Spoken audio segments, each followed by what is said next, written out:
This is the Honourable Member's inaugural speech, and I give the call to the Honourable Ayor Makur Chuot.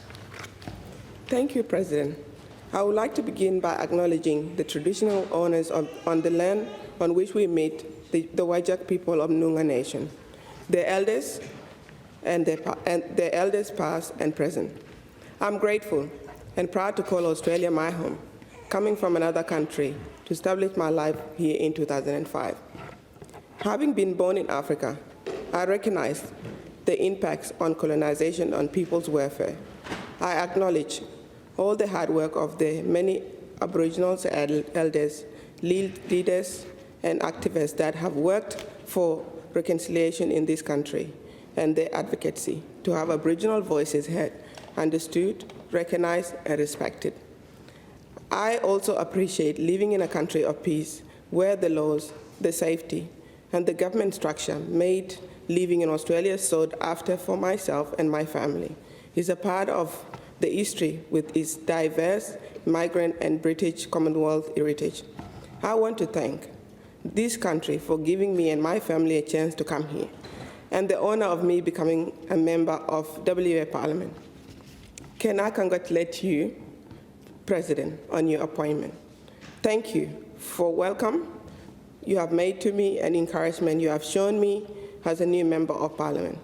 It is great to see your acceptance speech of your intention to make the new members of Parliament understand. As I am a hard worker and a quick learner, I know that you will assist me in understanding my new role in Legislative Council, representing the people of North Metro. The North Metro region stretches out from the electorate of Butler across to Wanneroo, down to Perth, across to Coroslo. According to 2016 census, there are a greater number of overseas-born residents in this region, with the dominant migrant group of being English-born. Impressively, over the 70% of North Metro region reported performing a voluntary work compared to some of the 18% of the old Perth. This is a connection for me, given my voluntary work with the young women. I am thankful and acknowledge the people of North Metro for placing their trust in me. Can I congratulate all the new members elected and re-elected? I thank the Leader of the House, Sue Hillary, the Honourable Sue Hillary, for her warm welcome and understanding of the challenges that I face in addition to learning this new role.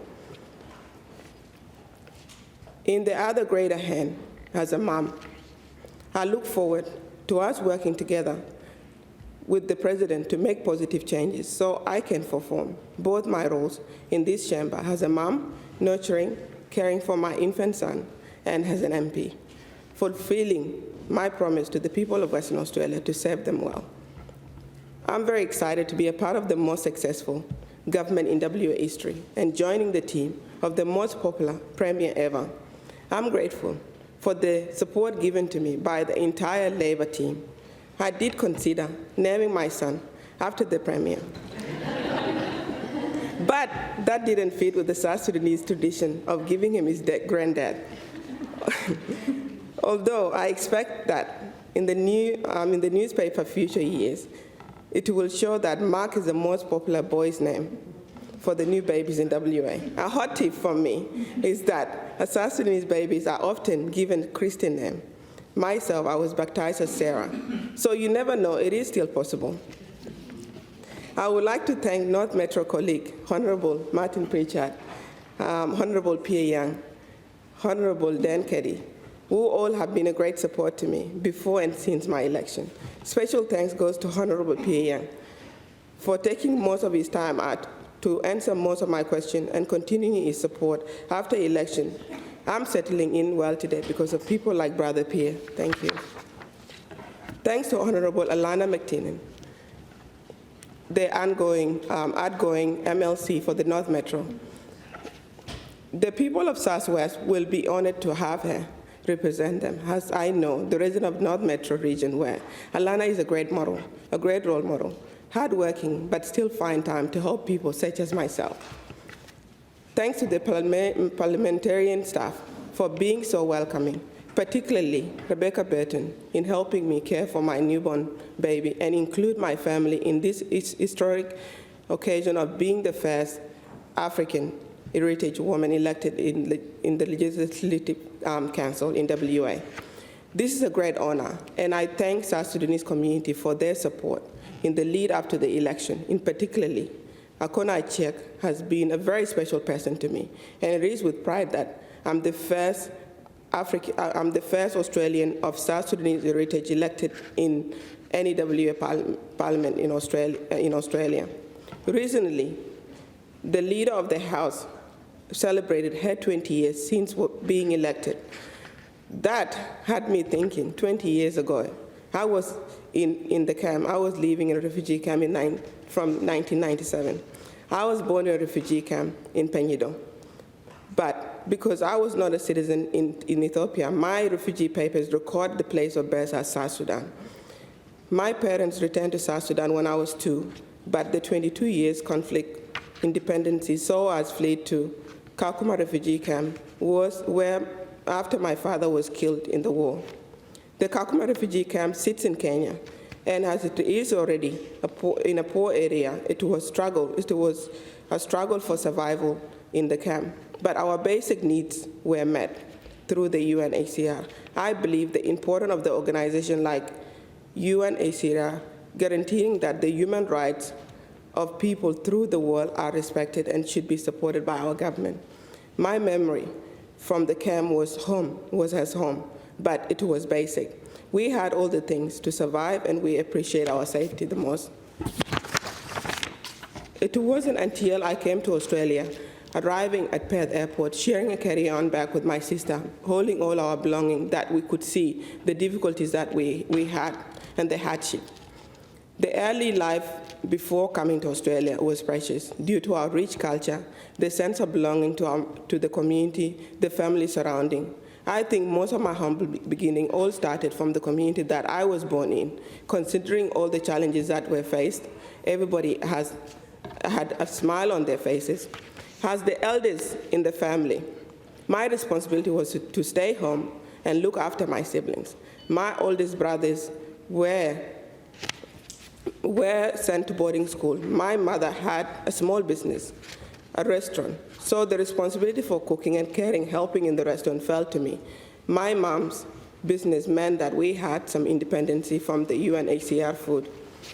As a South Sudanese girl, there were expectations that I was born to marry and have children, so I had a very little education.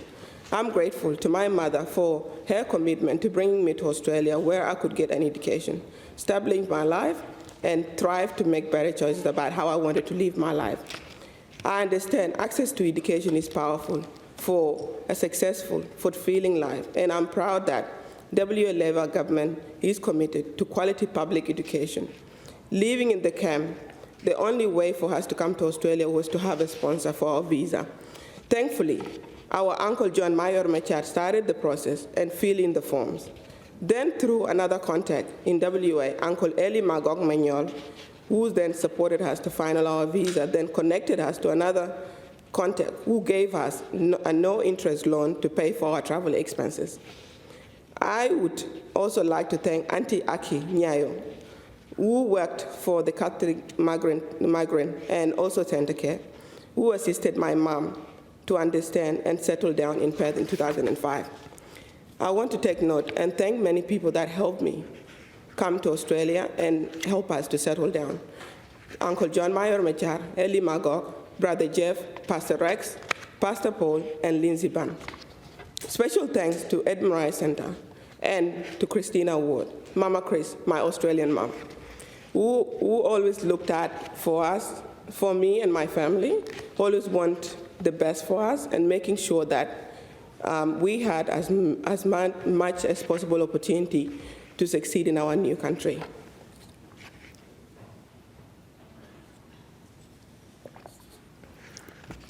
When I came to Perth, I didn't speak much English. My brother were speaking for us initially. My first impression when I landed in Australia was that these people didn't speak through their mouths, but their nose. So this funny English was going to be more difficult than I thought. Another cultural shock was that the relationship with our neighbors in Africa, when you move into a new neighborhood, they will immediately come and greet you and make you feel welcome. So when we moved in our first home in Alexander Heights, we felt like the neighbors were mistrusting us. So they didn't greet us in an African way. Now I know it is a cultural thing, and in Australia, people don't intrude on other privacy and wait until people settle in for them to introduce themselves. I also felt that other kids, Australian kids, were reluctant to talk to us and didn't include us in their activities. It felt odd, and at first, we thought their actions were because we were African. So based on the assumption, but as the time went on, I realized there is a lack of cultural awareness. I now have many friends from all around the different backgrounds and know that accepting of the cultural difference, recognize that we all want to succeed and live a happy, healthy life. I know for my sister who live in Melbourne, there are many people who exploit fear to gain popularity, and she experienced unkindness, one being refused to sit at a restaurant because of her South Sudanese heritage. My sister is an amazing AFL women footballer, a role model for many in our community, working in leadership program with young people. The negative comments that are made about South Sudanese people are unfair, and as many of the Australians from South Sudan have proved our worth through our work, studies, and businesses.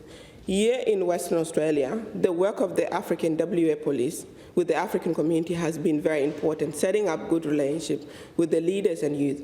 Pretty much most of the African community events that you will see the inspector, Don Smith, and other WA police force, people like Imule, are there to making the WA police accessible, knowledgeable, and helpful in assisting our community to thrive. Unfortunately, this cultural awareness isn't across all the areas of the policing. However, I believe that the Western Australia government and Minister for Police, Honourable Paul Poplier, is committed to increase the diversity and training which will give our community further confidence in our policing. While I champion the strength of a South Sudanese community, it is not without knowing that we could do better to develop our young people, encourage and give respect to our women. I realize one of my role will be to bring a greater understanding of inclusion into Parliament and into government.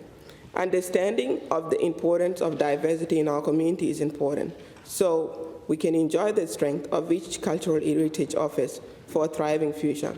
I can do this as best I can, knowing and respecting who I am as a role model, but also somebody who is thoughtful and values the inclusion in how we meet these challenges. While I have come to Australia as a refugee, I'm now a citizen, define myself as an Australian with a refugee background. While it is significant, a refugee pass does not define who we are as Australians. Working to thrive and contribute, like so many Australians, those born here, those that came here from other countries, and now call Australia their home. I acknowledge the WA government for the vision and the vision for a society where everyone can have a strong sense of belonging, and one where all get to participate and contribute fully and achieve our goals. My focus over the next 4 years will include upholding the government's commitment to the multicultural framework. On this vision, as an accountant, I'm used to a clear guidelines and task-oriented goals. The multicultural framework sets out what action should be taken. The framework gives a specific implementation path for WA public sector agencies to develop their own multicultural plans, which include improving culturally diverse in the workforce and making decision-making bodies. I've been committed encouraging a diversity throughout my working life. At the age of 17, I left Ayor Catholic College. My challenges were to raise my son and establish my future. While studying at TAPE, I was approached by an agency, wanted me to become a model. So at first I said no, but my mom encouraged me to take the challenge. I ended up modeling internationally. I did New York Fashion Week, worked in London, South Africa, New Zealand, and all around Australia. Working in the fashion industry broadened my understanding to so many things in my life, but I was disappointed by an industry that didn't embrace the diversity range of modeling talent to them, preferring to one of the African models to be on their books. It was that lack of opportunity for other young women in the community that made me set up Face of South Sudan. I used my skills in modeling and mentored young women to gain confidence and self-belief. Growing up, we girls were often asked from the society to not show eye contact. It was not culturally accepted to make eye contact when you talk to someone. Modeling gave me a sense of confidence. In addition to Face of South Sudan, I wanted to create more prospects for young women to get paid for modeling jobs. I established an agency using my profile to actively sponsor them. Coming as a migrant to Australia, there are many issues with getting skills, experience, and establishing a career. In a refugee camp, you don't get this opportunity to equip you for the Australian workforce.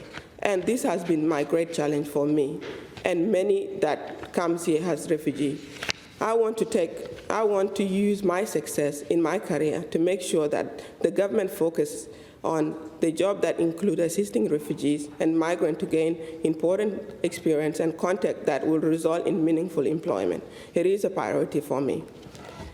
I am not asking that we create this from nothing. There are many successful programs running in Victoria, New South Wales, to enable immigrants and those disadvantaged in the workforce to participate in traineeship and work experience program. For example, the Opening Door program with the Australian taxation, who offers the 12-month paid and supported employment program for refugee and humanitarian job seekers in Melbourne and Sydney. This is through the JSUD Social Services, who partner also with the National Australian Bank and on the award-winning African Inclusion Program.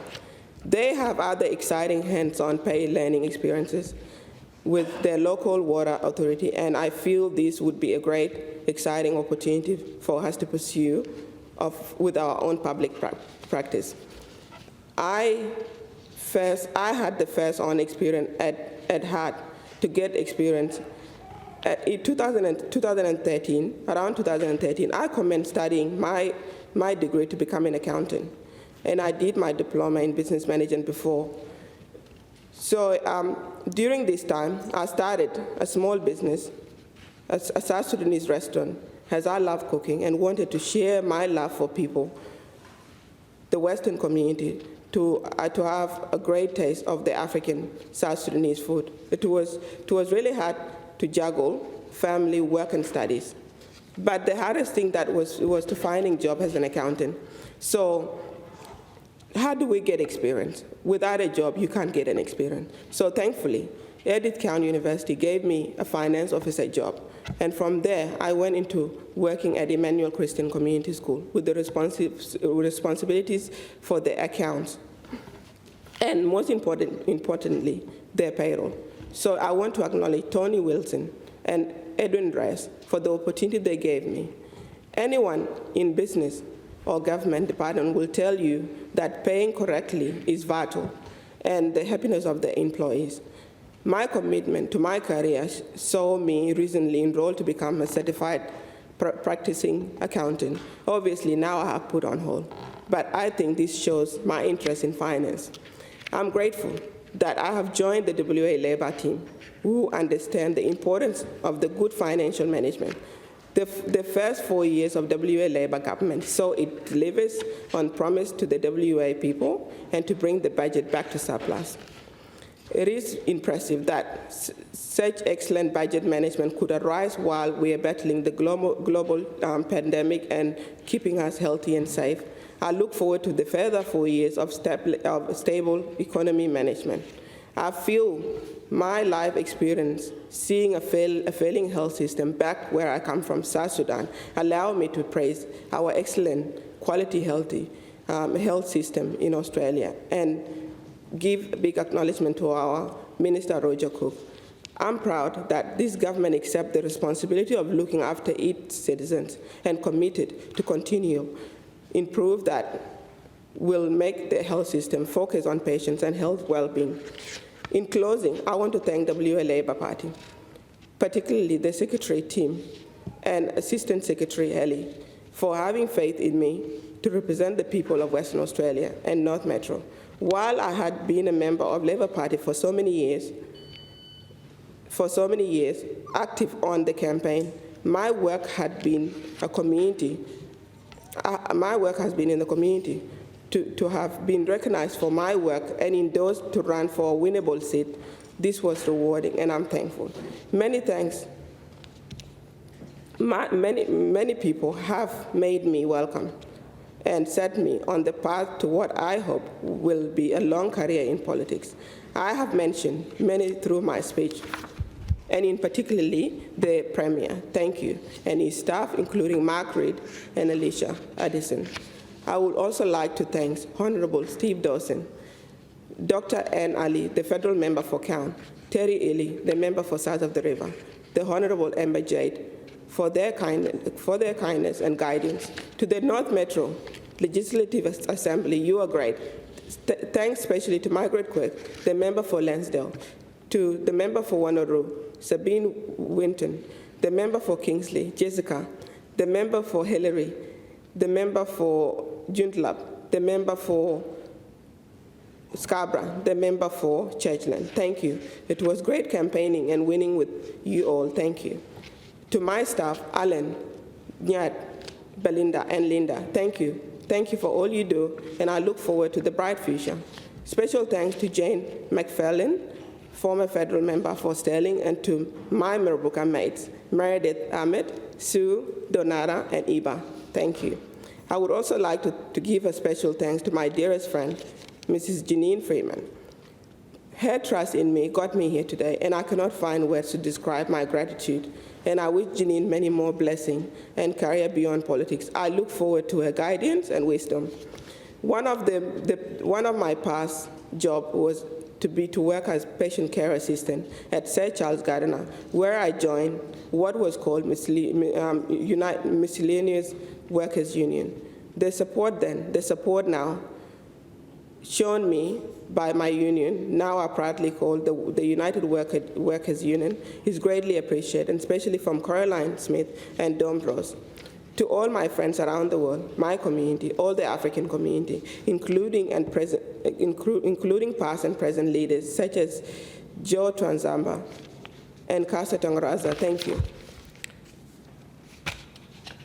To Martha Adele, Carol Davis, Matthew Meding, Majuk, Angie, Maria, Pia, Tom and Tambi, Joe Menoris, Busi, Yarmatur, Sada, Ayani Nyeril, Ajanga Alak, Eva, Nibol Makir, Dylan Tang, Larise, and Dave Gilal. Special thanks for allowing me to grace to speak to people about my inspiration to become a member of Parliament. Big thanks to my family here and back home. I can only mention few that has contributed a lot in my life. Uncle Chenko Meding, Uncle Chep Chuot, Nyana Urazuma, Ambrose Nial, my mother-in-law Mor Manyok, Ajak Makwe, Ayan Chuot, Alom Chuot, Nyakuta Marin, Yom Chuot, Por Makur, my two grandmother, Ajak Mading and Jongdi the Bot, my grandfather, Changre Jayol, Auntie Chola Gwek, Uncle Tabana Gwek. I have spoken often about my mother, and today in the media. My mom, Helena Yar, inspired me to be who I am today. She also gave me the love of the family. I would like to give a very special thanks to the best humans in my life, my brothers and my sisters, for always having my back. Mangar, Chep, Matur, Akej, Sabur, Bush, and Areji. Thank you, my brother. Thank you, my siblings, for all your support. And to my immediate family, God has blessed me with, and my two lovely sons, Togba Nyanachol, and of course, the man of the house, Deng Achol, whose love and support I really value. Thank you, Unachol, for all you do for our family. And to anyone that I have forgotten, I'm a new mom, and after all, I'm forgetful, and I'm tired. Finally, I want to thank God for giving me the opportunity to be in this beautiful land. Thank you.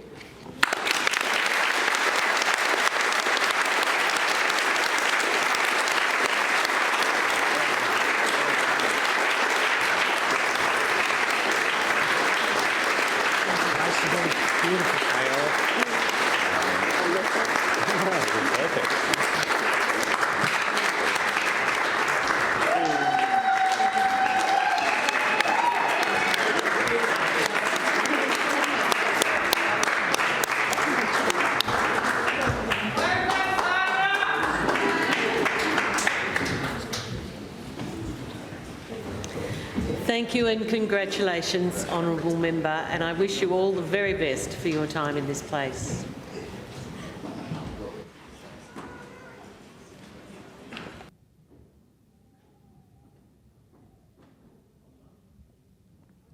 No lunch?